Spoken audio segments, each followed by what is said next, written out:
Ladies and gentlemen, Trump just refuted the absurd allegations against him that are basically hearsay and gossip. A staffer stated that another employee of Trump knew that he believed people were armed and that he lunged at a Secret Service agent, and he tried to grab the steering wheel of a car of the beast of the presidential limo, and like all of this nonsense and hearsay and gossip from a staffer's friends, cousins, proctologists, neighbors, financial advisors, accountants, gardeners, hairstylists, best friend. Somebody was in the know. And now we have this absurd telephone game. And then you still have, like, federal prosecutors on Twitter. I don't have Twitter. I don't have Facebook. By the way, be here tonight at around 8:30, 9 p.m. Pacific. I'll have a live stream on this and other topics. Rachel Maddow being basically dropped from MSNBC, relegated to one night a week, and replaced by another host. We'll talk about that. We'll talk about a whole bunch of topics, including Trump refuting all of this nonsense, and the economy, and the stock market that tanked today, and the fact that we're going to see $6, $7 gas and diesel prices later this summer and towards the end of this year.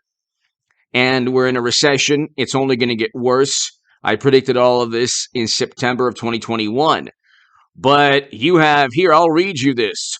This is from Truth Social. He issued a whole bunch of statements. Never complained about the crowd. It was massive. I didn't want to request that we make room for people with firearms to watch my speech. Why would I? Who would ever want that? See, again, he's the president of the United States. The fact that somebody is accusing him of knowing that people were armed, the Secret Service would never allow that. Especially with 4 years of media fomenting. You want to talk about words and rhetoric.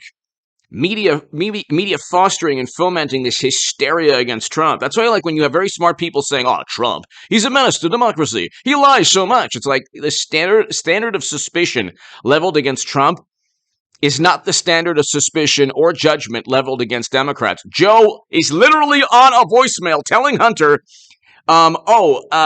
you're in the clear pertaining to his business dealings. After lying about his business dealings, Hunter has emails where people, the number 3 at the oil and gas company that was paying him $80 to $100,000 a month in a country that's now been invaded under their watch, Democrats and the world, asking Hunter, how can you use your influence on the company's behalf? Then you have a voicemail from Joe, and then you have another recording from Hunter, and this is all the Washington Post and New York Post and Daily Mail. Another recording saying, his father addresses or talks about any topic important to Hunter. So it's like you cannot make any leap of logic there. You can't say, there's a business associate, Tony Bubalinski, who stated that all of these emails were pay-to-play schemes. The emails themselves show quid pro quo schemes. The voicemails and the recordings. You can't make any leap of logic, which is not a leap of logic, and it's a logical extension. It's a logical extension of thought. Okay, it's a logical and rational leap of logic. It's not an absurd leap of logic. Trump knew, says somebody who is told by somebody else. You can't indict somebody on gossip and hearsay. So, hit subscribe to this channel. Hit subscribe to the Stock Market Crash channel, the Bitcoin Crash channel, the 10,000 or lower. And I will do segments on those tonight. Be here tonight at around 9 p.m. or so, 8:30 p.m., 9 p.m. for the live stream. If you want to support my work, my Patreon is below. Let's get to the Truth Social messages. So here he goes, I hardly know this person, Cassidy Hutchinson, who is, other than I heard very negative things about her, total phony and leaker. And when she requested to go with certain others of the team to Florida, after my having served a full term, I personally turned her request down. That's another thing. Like, if she wanted to go to Florida with him, that's hilarious. Why did she want to go with us if she felt we were so terrible? I understand that she was very upset and angry. I didn't want her to go or be a member of the team. She is bad news. Never complained about crowd. It was massive. I didn't want to request we make room for armed people to watch my speech. Who would ever want that? Not me. Besides, there were no firearms found or brought into the Capitol. That's true. So where were all the firearms? But sadly, one was used on, my God, Ashley Babbitt, with no price to pay against the person who used it. Her fake story that I tried to grab the steering wheel of the White House limousine in order to steer it back to the Capitol is sick and fraudulent, very much like the unselect committee. The unselect committee itself wouldn't even have been possible to do such a ridiculous thing. Her story of me throwing food is also false. And why would she have to clean it up? I hardly knew who she was. She changed lawyers a couple days ago, or with it, her story totally changed. Shocker. Cheney conveniently left out the snippet in my speech to go peacefully and patriotically. Isn't she disgraceful? There is no cross-examination. I'm the so-called witness. This is a kangaroo court! Exclamation point. I mean, it's good, but then again, there has to be some better way. There has to be some better way to get his viewpoint throughout the country than this. Her body language is that of a total bull artist, Fantasyland. Will anyone ever be okay? I never said Mike Pence deserved it. Another made-up statement by a third-rate social climber, a total phony, bad handwriting, that of a wacko. What? This is hilarious. See, this is the thing. Why didn't they use the 10,000 troops I offered up on January? There would have been no January. Okay, so he is quoted by somebody else as having, or by a journalist as having said, yeah, he wants 10,000 National Guard. But then what they do is like, there was never a request relayed. Well, okay, but he was quoted. See, again, if he is quoted by a journalist as having said something that benefits him, they never, ever, ever in a million years, utilize that in the narrative.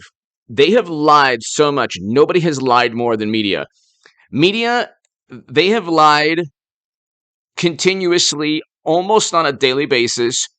There have been countless retractions. There have been stories primarily about Trump emanating from third-party hearsay and gossip, anonymous sourcing, current and former U.S. officials. And there's a difference between a source, an actual source that gives legitimate news stories, and pure propaganda. So what they do is they say, we found somebody who said this about Trump. Let's investigate. It's this vapid, sophomoric, sad, oftentimes insidious game. A source in journalism is like one source. Like, you'll have renowned journalists will have one or two sources they'll have forever. Okay? Not Democratic operatives who claim to be a source, or disgruntled government officials who are Democrats, lifelong Democrats, who then relay information to journalists who have only one goal in mind, to undermine Trump. There has to be some kind of... Clarence Thomas, by the way, is hopefully going to make it easier to sue for libel. You can't just hide behind the First Amendment if you are trying to hurt somebody in terms of their pocketbook. If you're trying to deliberately lie about a person simply to disparage them, to get them deplatformed, to get them not to run again, to get them, investigated. That's not, if your the First Amendment allows for freedom of speech, which is already curtailed on social media algorithms. But freedom of speech doesn't mean you can deceive government agencies into investigating your direct political rivals, or lying in a headline that you eventually sheepishly retract. That's not freedom of speech. Anyway, hit subscribe. Freedom of speech is already being curtailed. And what they've done is they've utilized a warped version of it to just go after political opponents. That's all they do, the Democratic Party. They yell at the top of their lungs and utilize media to try to intimidate their rivals. Give me your thoughts below. Hit subscribe to this channel right now. Be here tonight at 9 p.m., 8:30, 9 p.m. Pacific for the live stream. The link will be below in the description in the pinned comment. Sorry. Thank you so much.